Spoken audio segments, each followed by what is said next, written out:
អេនាងជាណាមិនក៏ខ្ញុំមិនដែលឃើញនាងជាអ្នកបម្រើថ្មីមែនទេអ្នកគឺជាលោកប្រធានមែនទេចាអីហើយចុះអ្នកណាគីមកឆនិយាយគ្នានៅទីនោះមកសាសងគ្នាស្អីកណ្ដាលយប់នោះអីដូចជាស្តៀងកូនធានហើយគេនិយាយអីជាមួយអ្នកណាគីហ្នឹងទៅមើលសិនអ្នកមីងម្នាក់មិញនេះជាអ្នកណាខ្ញុំមិនអាចឃើញនាងពីមុនសោះជាអ្នកបម្រើថ្មីមែនទេ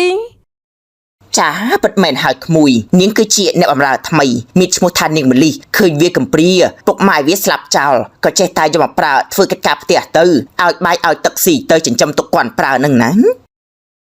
ចាអ្នកនាងឬអ្នកនាងកំព្រួយអីខ្ញុំនឹងជួយបង្ហាត់បង្រៀនវិជ្ជាមេផ្ទះនិងកិច្ចការងារផ្ទះដល់អ្នកនាងទាំងអង្គ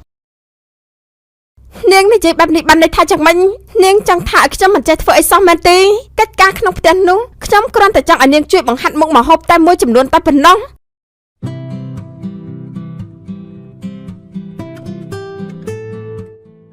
នៅក្នុងគ្រួសារអភិជនមួយមានទ្រព្យសម្បត្តិស្ដុកស្ដម្ភមានអ្នកបម្រើឆ្វេងស្ដាំពួកគេមានកូនប្រុសម្នាក់ដែលមានរូបសម្បត្តិស្រស់សង្ហានេះគឺជាគ្រួសាររបស់លោករទ្ធីនិងលោកស្រីចរិយាណែអ្នកបម្រើទាំងអស់គ្នាស្អែកនេះក្មួយស្រីរបស់ខ្ញុំមកលេងផ្ទះយើងពួកអញត្រូវតែត្រៀមម្ហូបអាហារបានល្អណាស់ធ្វើ3-4មុខសម្រាប់ទទួលគេលឺដែរទេចាលោកស្រីខ្ញុំនឹងធ្វើម្ហូបឲ្យបានឆ្ងាញ់បំផុតសម្រាប់ទទួលក្មួយស្រីលោកស្រីណានាងមលីក៏អញ្ចឹងដែរទៅតែមនុស្សថ្មីបែបនេះរៀនកិច្ចការផ្ទះឲ្យចេះសពគ្រប់មិនថារឿងដាំស្លចង្ក្រានជើងឆ្នាំងកិច្ចការក្នុងផ្ទះផ្សេងទៀតមានអីឆ្ងល់នោះស៊ូមីចាន់ទេគេជាមេការក្នុងផ្ទះនេះអញត្រូវខិតខំធ្វើការនិងបម្រើបាយសម្លដែលយើងឲ្យឯងស៊ីកុំគិតចង់ខ្ជិលណាស់ឃើញអញជាក្មេងកំព្រាយើងអាហ្នឹងក៏យកមកនៅក្នុងផ្ទះប៉ុន្តែត្រូវធ្វើការដើម្បីដោះដូរជាមួយនឹងការរស់នៅទីនេះណាចាលោកស្រីខ្ញុំតាំងចិត្តបម្រើលោកស្រីគ្មានចិត្តចង់ខ្ជិលនោះទេលោកស្រីមានអីចង់ប្រើគឺអាចប្រើខ្ញុំបានទាំងអង្គលោកស្រីជាអ្នកមានគុណលើខ្ញុំផ្ដល់បាយទឹកនិងកន្លែងស្នាក់នៅសម្រាប់ខ្ញុំអរគុណលោកស្រីខ្លាំងណាស់ល្អណាស់ដែលចេះគិតបែបនេះស្អែកក្មួយស្រីខ្ញុំគេមកលេងក្មួយបោះស្បាតនេះនឹងខ្លាចជាលោកស្រីពូឯងនៅថ្ងៃមុខផងដែរយើងបានគិតរៀបចំទុកដាក់ជាមួយនឹងកូនធានអញ្ចឹងពូឯងត្រូវគោរពស្រឡាញ់ក្មួយបោះស្បាឲ្យដូចជាគោរពយើងផងដែរណាលឺដែរទេចាលោកស្រីខ្ញុំយល់ហើយបងច័ន្ទក៏អញ្ចឹងដែរមើលបែងចែកការងារឲ្យនាងមលីធ្វើផងទេចែកគ្នាច្បាស់ថាម្នាក់ណាត្រូវធ្វើកិច្ចការអ្វីឲ្យពួកគេដឹងពីទូនាទីរបស់ខ្លួនឯងកុំចាំហាត់ប្រាប់ដដែលនោះកិច្ចការក្នុងផ្ទះយើងទុកចិត្តលើបងច័ន្ទហើយណាចាលោកស្រីខ្ញុំនឹងរៀបចំចែកការងារឲ្យពួកគេធ្វើមិនឲ្យលោកស្រីពិបាកបញ្ជាថែមនោះទេបាទហើយយើងមានរឿងប្រាប់តែប៉ុណ្ណឹងទីមានអីត្រូវធ្វើក៏ទៅធ្វើទៅហើយស្អែកនេះត្រូវត្រៀមអាហារបានរួចរាល់មុនពេលក្មួយបោះស្បាមកដល់ណានៅយប់នេះព្រះច័ន្ទពិតជារៀបពេញវងស្អាតណាស់អាកាសធាតុពេលយប់ត្រជាក់ស្រួលឃើញព្រះច័ន្ទបែបនេះធ្វើឲ្យដងចិត្តនឹកដល់ពុកម៉ែណាស់ជីវិតធ្លាប់តែមានពុកម៉ែនៅជាមួយបើទោះបីជាមានជីវភាពមិនសូវធូរធារក៏អាចរស់នៅបានមានពុកម៉ែរស់នៅជុំគ្នាប៉ុន្តែពេលនេះគ្រប់យ៉ាងគឺបានប្រែប្រួលអស់ហើយពុកម៉ែស្លាប់ចោលអង្គខ្ញុំបាត់បង់គ្រប់យ៉ាងត្រូវមកផ្ញើវាសនាជាមួយផ្ទះលោកស្រីចរិយាមិននឹកស្មានថាជីវិតរបស់ខ្ញុំមកត្រូវធ្លាក់ដល់ចំណុចនេះទេទេវតាលោកអើយមកក៏លោកដាក់ទុកខ្ញុំយ៉ាងនេះតើខ្ញុំបានសាងកម្មពីអ្វីទេបានជាមកត្រូវជួបរឿងបែបនេះ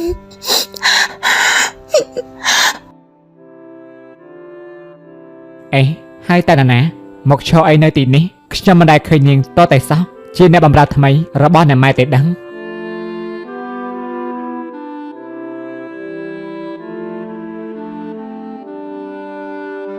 អេនាងជាណាមិនក៏ខ្ញុំមិនដែលឃើញនាងជាអ្នកបម្រើថ្មីមែនទេអ្នកគឺជាលោកប្រធានមែនទេចាពិតមែនហើយខ្ញុំគឺជាអ្នកបម្រើថ្មីតែមកនៅទីនេះថ្ងៃដំបូងនេះលោកប្រាប់មកតាំងពីកាត់ទេតែមានបានលឺអ្វីដែរទេគឺខ្ញុំទៅតែមកដល់ទេយ៉ាងម៉េចនាងមានអ្វីលាក់បាំងមែនទេឬក៏នាងបានធ្វើរឿងអ្វីខុសមែនទេបានជានាងភ័យខ្លាចបែបនេះមិនមែនទេណាលោកប្រឹងខ្ញុំក៏ចាំបានន័យថាលោកប្រឹងមកតាំងពីយូរហើយឯងខ្ញុំគ្មានអ្វីលាក់បាំងនោះទេហើយនេះមកសញ្ជឹកម្នាក់ឯងនៅទីនេះកំពុងតែនឹកដល់ណាមែនទេមែនហើយខ្ញុំកំពុងតែនឹកដល់មនុស្សដែលទៅឆ្ងាយទៅហើយមិនអាចត្រឡប់គ្មានថ្ងៃបានជួបគ្នាទេបើគ្នាលើកនេះគឺជាការបាច់ច្រៀងរហូតគ្មានថ្ងៃជួបវិញខ្ញុំពិតជានឹកគាត់នឹង នាងនឹកដល់សង្សារនាងមែនទេនាងចេញមកធ្វើការបែបនេះទៅធ្វើឲ្យនាងនឹកដល់គេហើយមិនក៏នាងនិយាយថាបែកគ្នាគ្មានថ្ងៃជួបនេះគេលេងនៅទីនេះហើយមែនទេឬក៏គេមានបញ្ហាអ្វីមិនដូចជាលោកកណុតទេខ្ញុំនឹកដល់ពុកម៉ែរបស់ខ្ញុំតែប៉ុន្តែពួកលោកលែងមានវត្តមាននៅលើផែនដីនេះហើយលោកទាំងពីរបានតែចោលខ្ញុំហើយឲ្យតែយកពេញបារមីខ្ញុំមើលដួងច័ន្ទខ្ញុំក៏នឹកដល់ពួកគាត់នឹកគ្រាធ្លាប់គេងកោយផ្លូវម៉ែមកប្រចាំជាមួយគ្នាប៉ុន្តែពេលវេលាបែបនេះលែងមានសម្រាប់ខ្ញុំហើយខ្ញុំគ្មានសង្សារឲ្យនឹកនោះទេអូឲ្យខ្ញុំសំទោសផងដែលយល់ខុសខ្ញុំស្មានថានាងនឹកដល់សង្សារទៅនិយាយបែបនេះ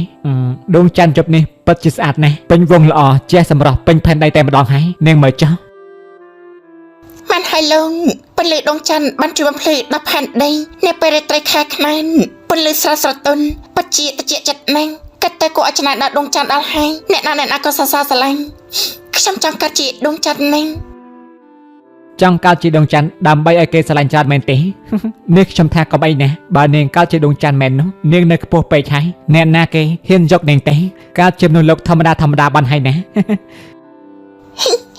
នេះលោកប្រាប់ពិតជាពុកកែនិយាយលេងណាស់ខ្ញុំគ្រាន់តែឧទាហរណ៍តែប៉ុន្តែបាននិយាយប្រៀបជាមួយមនុស្សវិញដួងច័ន្ទប្រៀបដូចជាមនុស្សដែលកើតនៅក្នុងឋានៈខ្ពស់រស់នៅក្នុងគ្រួសារថ្លៃថ្នូរមេត្តាអ្នកស្រឡាញ់ចូលចិនបនកសាគេខ្ពស់ទៅឲ្យគេមកកើតនៅក្នុងគ្រួសារបែបនេះ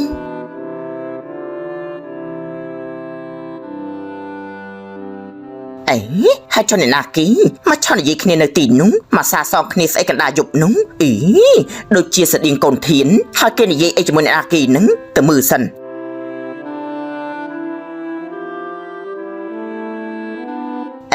នាងមលីងនិងកូនធានតើពួកគេមកធ្វើស្អីទៅកូនធានមកធ្វើស្អីនៅទីនេះយប់លុបហើយមកក៏មិនចូលដេកនាងមលីងក៏ចឹងដែរស្អែកត្រូវមានការងារធ្វើច្រើនទៀតផងណាអូអ្នកម៉ែគឺខ្ញុំឃើញដួងច័ន្ទរះស្អាតក៏ចុះមកមើលទៅហើយក៏បានជួបនឹងម្លេះនៅទីនេះក៏និយាយគ្នាលេងទៅណាគ្មានអ្វីនោះទេមិនឲ្យលោកស្រីនៅយប់នេះតិចស្រួលណាស់ហើយដួងច័ន្ទពេញវងស្អាតណាស់លោកស្រីមើលចឹងយើងកាត់មកចំណាស់នេះហើយរឿងបែបនេះយើងឃើញឡើងសមហើយធ្វើដូចមិនដែលឃើញតកើយប់ហើយមកនាំគ្នាទៅដេកបែរជាមកមើលដួងច័ន្ទធ្វើដូចជាទូកុនអញ្ចឹងកូនធានក៏អញ្ចឹងដែរចុះមកក្រោមស្អីមកមើលដួងច័ន្ទស្អីមើលពីលើបន្ទប់បានតើចេញមកក្រៅត្រូវទឹកសន្សំប្រយ័ត្នឈឺណាស់អញ្ចឹងខ្ញុំគិតលាលោកប្រុសលោកស្រីទៅសម្រាប់សិនហើយពីព្រោះស្អែកនេះមានការងារច្រើនដែលត្រូវធ្វើផងត្រៀមអាហារសម្រាប់ទទួលអ្នកនាងបោះស្បាខ្ញុំសូមលាមែនហើយកូនធានមានដឹងហើយនឹងថាស្អែកនេះក្មួយបោះស្បាគេមកលេងផ្ទះយើងណាកូនសប្បាយចិត្តដែរទីម៉ែបានឲ្យអ្នកអម្រាត្រៀមអាហារជាពិសេសសម្រាប់ទទួលក្មួយបោះស្បាណា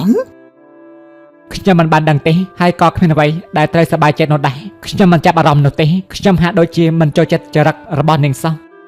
មកក៏កូននិយាយបែបនេះក្មួយបោះស្បាគឺជាគោលដណ្ដឹងរបស់កូនដែលពុកម៉ែបានរៀបចំឲ្យតាំងពីនៅក្មេងនេះបើក្មួយបោះស្បាបានលើកូននិយាយបែបនេះគេអន់ចិត្តស្លាប់ហើយណាគេគឺជាកូនអ្នកមានចរិតគេរឿងរូបបន្ទិញក៏ជារឿងធម្មតាទេប៉ុន្តែក្រោយពេលរៀបការហើយបោះស្បាគេច្បាស់ជាចាស់ចិត្តចាស់កំណត់វិញហើយកូនគិតច្រើនរឿងនេះធ្វើអី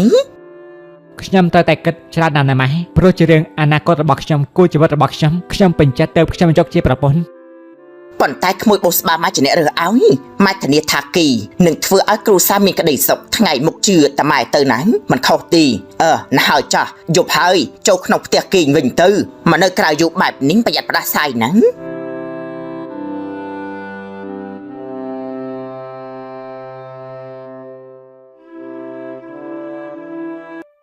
លុះព្រឹកឡើងបោះស្បាជាគូដណ្ដឹងនឹងធានក៏បានមកដល់ជំរាបសួរលោកពូអ្នកមីងអូហូក្មួយបោះស្បាមកដល់ល្មមមកអង្គុយចុះសិនមកណាចាអរគុណណាស់លោកពូអ្នកមីងនេះក្មួយបោះស្បាមកតែម្នាក់ឯងមែនទេមិនក៏មិននាំលោកពុកដម៉ែមកជាមួយផងទេខានជួបលោកតាំងពីយូរហើយដូចជានឹកដល់លោកតាំងពីណា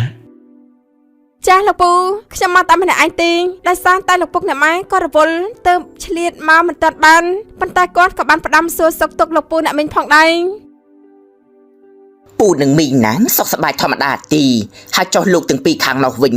សុខទុក្ខយ៉ាងណាដែរក្មួយហើយចុះក្មួយក៏ដូចគ្នាសុខទុក្ខយ៉ាងណាដែរចាអ្នកមីងចំពោះខ្ញុំសុខសប្បាយធម្មតាទេហើយលោកពុកអ្នកម៉ែក៏ដូចគ្នាសុខសប្បាយធម្មតាទេ អេហើយនេះបាត់កូនធានទៅណាហើយមិនតាន់បានឃើញសោះតាំងពីព្រឹកព្រលឹមមកម្លេះដឹងហើយថាថ្ងៃនេះប្អូនមកលេងហើយកូននេះពិតជាមិនដឹងអីពិតមែនមើលនាងមលីឆាប់ទៅតាមរកមើលកូនធានមកគេទៅណាហើយចាលោកស្រី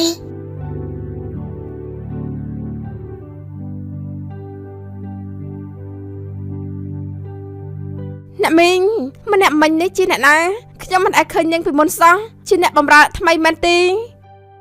ចាពិតមែនហើយក្មួយនាងគឺជាអ្នកបម្រើថ្មីមានឈ្មោះថានាងមលីឃើញវាកំព្រាពុកម៉ែវាស្លាប់ចោលក៏ចេះតែយកមកប្រើធ្វើកិច្ចការផ្ទះទៅឲ្យបាយឲ្យទឹកស៊ីទៅចិញ្ចឹមទុកគាត់ប្រើនឹងណា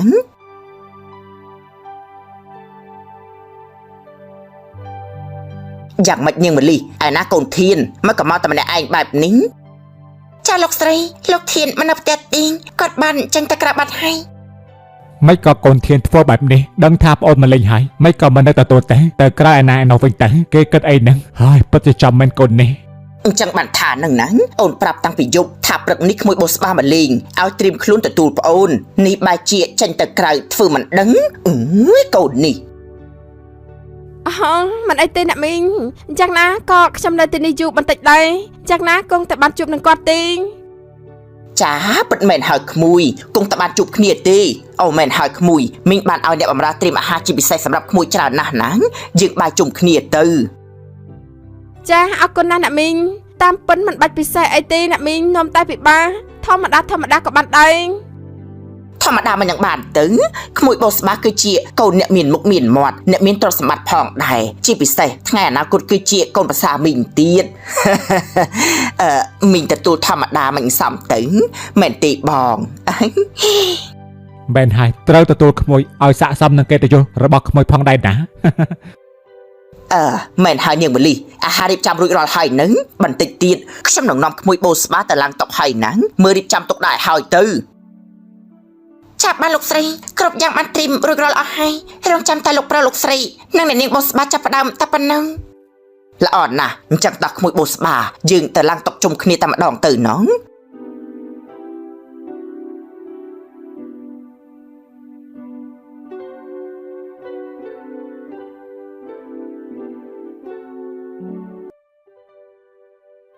ពិតជាយ៉ាប់មែនកូនប្រុសនេះប្រាប់ហើយថាឲ្យនៅបាយជុំគ្នាឥឡូវអាត្មានេះហើយមិនទាន់ឃើញមកវិញទៀត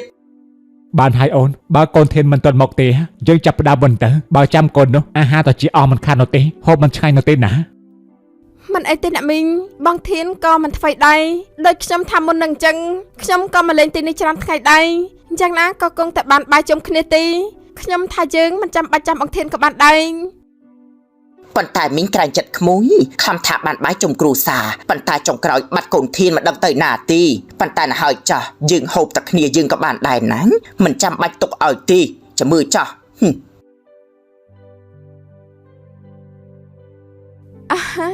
អូមកហូបនេះមិនទៅទំនងណាស់សត្វតែគួរឲ្យចង់ញ៉ាំទាំងអស់នេះជាស្នាដៃរបស់អ្នកណាធ្វើដែរអ្នកមីងជាស្នាដៃនាងមលីណាក្មួយញឹមបកាយធ្វើម្ហូបខ្លាំងណាស់អញ្ចឹងហើយបានជាមីងយកវាមកនៅក្រាន់បំរើបាយទឹកនោះណាអូល្អណាស់នៅក្មេងហើយពូកែមិនធម្មតាទេអញ្ចឹងចាំជួយបង្ហាត់ខ្ញុំធ្វើម្ហូបផងណានាងមលីងព្រោះថ្ងៃមុខខ្ញុំនឹងរៀបការជាមួយនឹងបងធាននិងមករស់នៅទីនេះខ្ញុំនឹងបានធ្វើម្ហូបឆ្ងាញ់ជូនលោកពូអ្នកមីងជាពិសេសគឺបងធានចាអ្នកនាងឬអ្នកនាងក៏ប្រួយអីខ្ញុំនឹងជួយបង្ហាត់បង្រៀនវិជ្ជាមេផ្ទះនិងកិច្ចការងារផ្ទះដល់អ្នកនាងទាំងអង្គនាងនិយាយបែបនេះបានន័យថាយ៉ាងម៉េចនាងចង់ថាឲ្យខ្ញុំមិនចេះធ្វើអីសោះមែនទេកិច្ចការក្នុងផ្ទះនោះខ្ញុំគ្រាន់តែចង់ឲ្យនាងជួយបង្ហាត់មុខម្ហូបតែមួយចំនួនតែប៉ុណ្ណោះអត់ទេអ្នកនាងខ្ញុំក៏គ្មានចេតនាមើងងាយថាអ្នកនាងមិនចេះអ្វីនោះទេខ្ញុំគ្រាន់តែចង់បានន័យថាខ្ញុំនឹងជួយអ្នកនាងបង្ហាត់បង្រៀនអ្នកនាងធ្វើម្ហូបប៉ុណ្ណឹងណែនាងមលីឯងមានសិទ្ធិស្អីមកតមកជាមួយក្មួយបោស្បានោះខ្ញុំក៏ស្ដាប់មកដឹងថានាងនិយាយថាឲ្យក្មួយបោស្បាដែរនាងចាំមើងងាយក្មួយខ្ញុំមែនទេ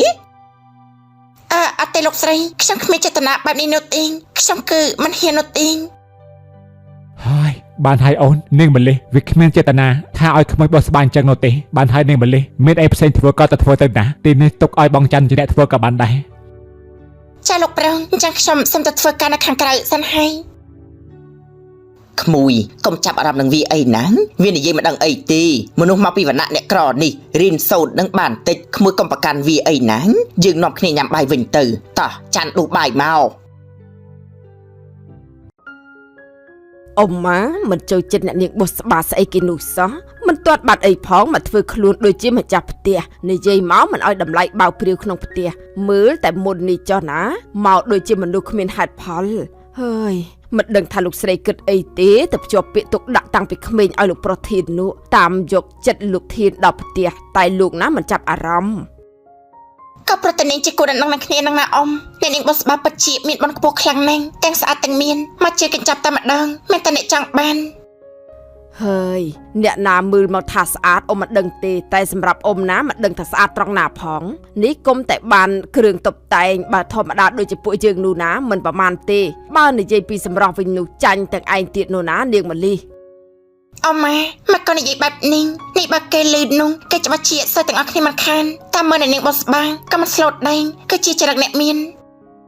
ហើយអ៊ំនៅតែមិនយល់មិនដឹងថាលោកប្រុសលោកស្រីគាត់គិតអីបានជាទៅភ្ជាប់ពាក្យទុកឲ្យលោកប្រុសធានជាមួយនឹងអ្នកនាងបោះស្បានោះខ្លាចកូនអត់ប្រពន្ធមែននិយាយត្រង់ចោះអ៊ំមិនចូលចិត្តនាងនោះសោះ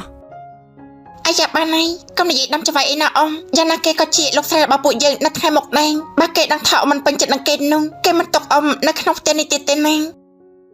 ពេលនោះបោះស្បាក៏ដើរចូលមកដល់ណែពួកឯងនិយាយអីមិញលឺនិយាយពីឈ្មោះរបស់ខ្ញុំផងដែរណាឯងនាំគ្នានិយាយដើមខ្ញុំមែនទេហើយអត់ទេអ្នកនាងខ្ញុំគ្រាន់តែនិយាយសរសើរពីសម្រាប់អ្នកនាងស្អាតហើយបើអ្នកនាងរៀបការចូលគ្រួសារលោកប្រធាននោះគឺពិតជាល្អណាស់មិនអីទេអ៊ំមែនហើយអ្នកនាងបោះស្បាទាំងស្អាតទាំងពូកែថ្ងៃក្រោយជាលោកស្រីទី2ក្នុងផ្ទះនេះពួកខ្ញុំជាអ្នកបម្រើពិតជាសំណាងខ្លាំងណាស់ដែលបានចវាយនេះដូចជាអ្នកនាងបោះស្បាកុំឲ្យខ្ញុំដឹងថាពួកឯងនេះនិយាយដាំខ្ញុំអីសោះណាណែនាងមលីនៅក្នុងផ្ទះបាយមុននេះនាងតាំងចិត្តបំបាក់មុខខ្ញុំចំពោះលោកពូអ្នកមីងមែនទេនាងចង់និយាយថាខ្ញុំនេះមិនចេះធ្វើអីសោះអញ្ចឹងមែនទេអត់ទេអ្នកនាងខ្ញុំមិនហ៊ានធ្វើបែបនេះខ្ញុំនិយាយតាមតែអ្វីដែលនាងស្នើសុំតែអ្នកនាងបាននិយាយថាឲ្យខ្ញុំជួយបង្ហាត់បង្រៀនការធ្វើម្ហូបខ្ញុំក៏យល់ព្រមដែរខ្ញុំមានន័យតែប៉ុណ្ណឹងទេខ្ញុំគ្មានបំណងបំបាក់មុខអ្នកនាងឡើយប៉ុន្តែនៃរបស់នាងចង់ថាខ្ញុំមិនចេះធ្វើអីកិច្ចការផ្ទះទាំងអស់ចាំគេបង្រៀនខ្ញុំមិនមែនល្ងងមិនយល់ពីអត្ថន័យដែលនាងនិយាយនោះទេខ្ញុំស្ដាប់មកម្លីគ្រាន់តែមានបំណងល្អចង់ជួយអ្នកនាងតាមការស្នើអ្នកនាងនេះមិនក៏អ្នកនាងបោះស្បាដូចជាខឹងនឹងនាងម្លីម្លេះវាគ្មានចេតនាអាក្រក់លើអ្នកនាងនោះទេអ្នកនាងគិតច្រើនពេកហើយជារឿងរបស់ខ្ញុំនឹងវាទេអ៊ំក៏មិនចេះអីចង់មានបញ្ហាដែរមែនកុំគិតចង់កាត់ជើងគ្នាឲ្យសោះណាឲ្យចេះប្រមាណខ្លួនផងថាខ្ញុំជាអ្នកណាពួកឯងជាអ្នកណាមានរឿងអីមែនទេបានជាសម្លេងខ្លាំងដាក់គ្នាបែបនេះអ៊ំចាន់ឮដល់ខាងក្រោយហើយណាអហោះបងធានមកវិញហើយមែនទេនេះតាបងទៅមកពីណាទេប្អូនខំមកពីឆ្ងាយដើម្បីមកជួបបងប៉ុន្តែបងបែរជាមិននៅទទួលប្អូនសោះប្អូនអន់ចិត្តណាហើយចង់ជួបខ្ញុំធ្វើតែយ៉ាងណាក៏ខ្ញុំមិនទៅណាចោលផ្ទះរបស់ខ្ញុំដែរហើយនាងក៏នៅទីនេះយូរទៀតដែរតាមិនអញ្ចឹងហីហើយតើមុននេះមានរឿងអ្វីទៅបានជាលើសម្លេងខ្លាំងដាក់គ្នានោះគ្មានអីនោះទេណាលោកប្រុសអ្នកនាងបោះស្បាគ្រាន់តែមកហៅខ្ញុំមកប្រាប់ប៉ុណ្ណឹងគ្មានអ្វីផ្សេងកើតពីនេះទេលោកប្រុសកុំគិតច្រើនពេកអីតោះមលីយើងទៅធ្វើការរបស់យើងវិញទៅចាអ៊ំយើងឆាប់ទៅទេ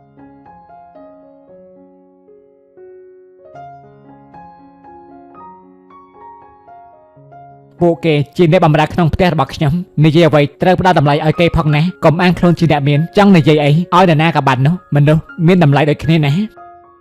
ហើយចុះខ្ញុំមានបានទៅស្ដីថាឲ្យពួកគេអាណា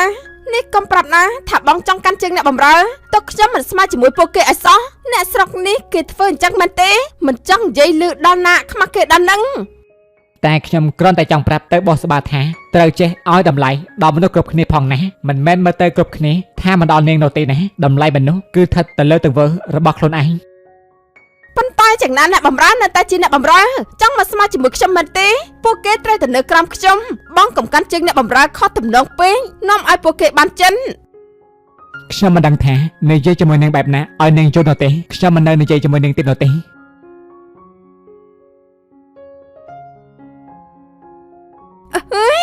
នេះមើលឃើញអ្នកបម្រើល្អជាងខ្ញុំមែនទេចាំមើលណាខ្ញុំនឹងយករឿងនេះទៅប្រាប់អ្នកមានចរិយាគាត់នឹងចាត់ចែងបែបណាចំពោះរឿងនេះ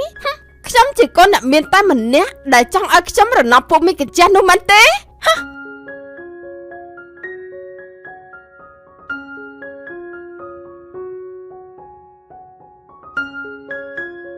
ថាមិញនេះកូនធានគេហ៊ានថាឲ្យក្មួយដោះថ្នាក់អីផងមែនទីមិនអីទីណាក្មួយចាំមីងតែស្ដីថាឲ្យគេមកក៏គេតែកាន់ជើងនេះអំរើរហូតអញ្ចឹងបើជាធ្វើឲ្យក្មួយអាក់អន់ចិត្តបែបនេះមិនអីទេណាអ្នកមីងកុំឲ្យគាត់មានអារម្មណ៍មិនល្អជាមួយខ្ញុំជាងនេះអីខ្ញុំគ្រាន់តែចង់ឲ្យអ្នកមីងបានដឹងពីរឿងក្នុងចិនតែក៏មិនចង់ឲ្យអ្នកមីងទៅបន្ទោសបង្ធាននោះទេមិនបានទេណាក្មួយត្រូវតែនិយាយជាមួយគេឲ្យបានច្បាស់មានបញ្ហាត្រូវតែមានដំណោះស្រាយបើសិនជាមិននិយាយទេគេនៅតែគិតធ្វើបែបនេះណាមួយវិញទៀតនាងអ្នកបម្រើទាំងអស់នោះវាមានសិទ្ធិស្អីមកស្មើនឹងក្មួយនោះក្មួយធ្វើត្រូវហើយដែលយករឿងនេះមកប្រាប់មីងនោះខ្ញុំអរគុណអ្នកមីងណាស់ដែលខ្វល់ពីអារម្មណ៍របស់ខ្ញុំមកទីនេះខ្ញុំមានតែអ្នកមីងទេដែលយល់ពីខ្ញុំច្បាស់ជាងគេមិនអីទេក្មួយគឺជាអនាគតកូនប្រសាររបស់មីងរឿងអីដែលមីងមិនខ្វល់ជាមួយនោះបានហើយក្មួយទៅសម្រាប់សិនចឹងទុកឲ្យមីងជាអ្នកដោះស្រាយបញ្ហានេះណា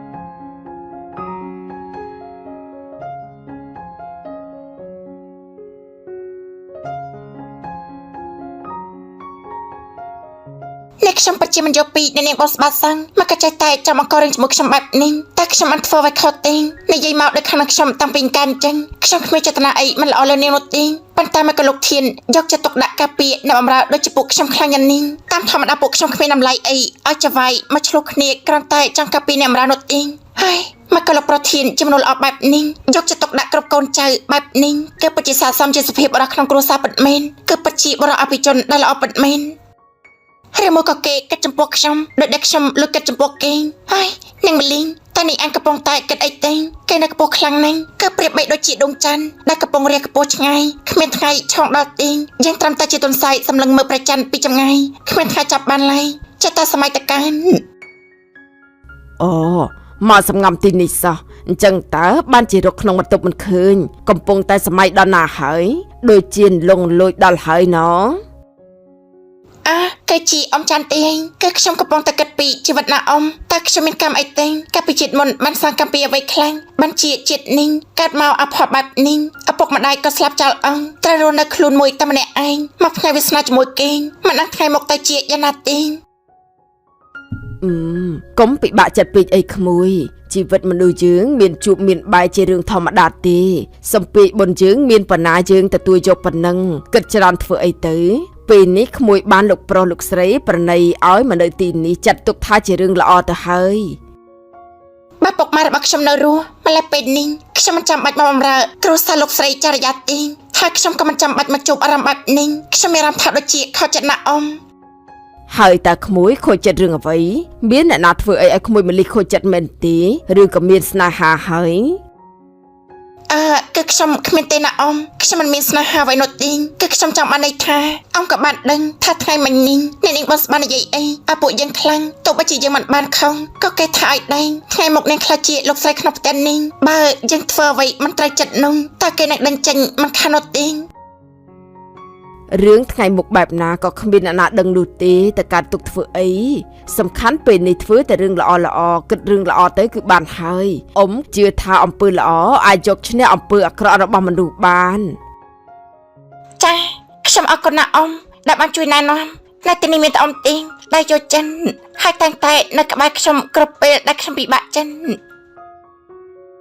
អ៊ំក៏ជាអ្នកបម្រើអ៊ំយល់អារម្មណ៍ដូចគ្នាអ៊ំឆ្លងកាត់អស់ហើយអារម្មណ៍បែបនេះតែមានតែការតស៊ូអត់ធ្មត់ប៉ុណ្ណោះទើបអាចជួយជីវិតយើងបានជីវិតជាអ្នកក្ររស់នៅបម្រើគេយើងគ្មានសិទ្ធិទាមទារអីច្រើនពេកទេរឿងខ្លះទោះយើងត្រូវបង្ខំចិត្តចាញ់ព្រមខកដើម្បីបញ្ចប់រឿងនឹងហើយណាហើយយប់ហើយឆាប់ចូលដេកទៅណាព្រោះព្រឹកស្អែកមានការច្រើនណាស់ដែលត្រូវធ្វើអ៊ំដូចជាងងុយហើយចាអ៊ំប៉ុន្តែខ្ញុំនៅបន្តិចទៀតសិនយប់នេះតិចស្រួលដួងច័ន្ទនៅរាត្រីមួយរញពន្លឺនៅភ្លឺស្អាតនេះខ្ញុំពិតជាចូលចិត្តបរិយាកាសបែបនេះខ្លាំងណាស់តែកុំនៅយូរពេកខ្លាចភ្ញាក់មិនទាន់គេអញ្ចឹងអ៊ំទៅដេកមុនហើយ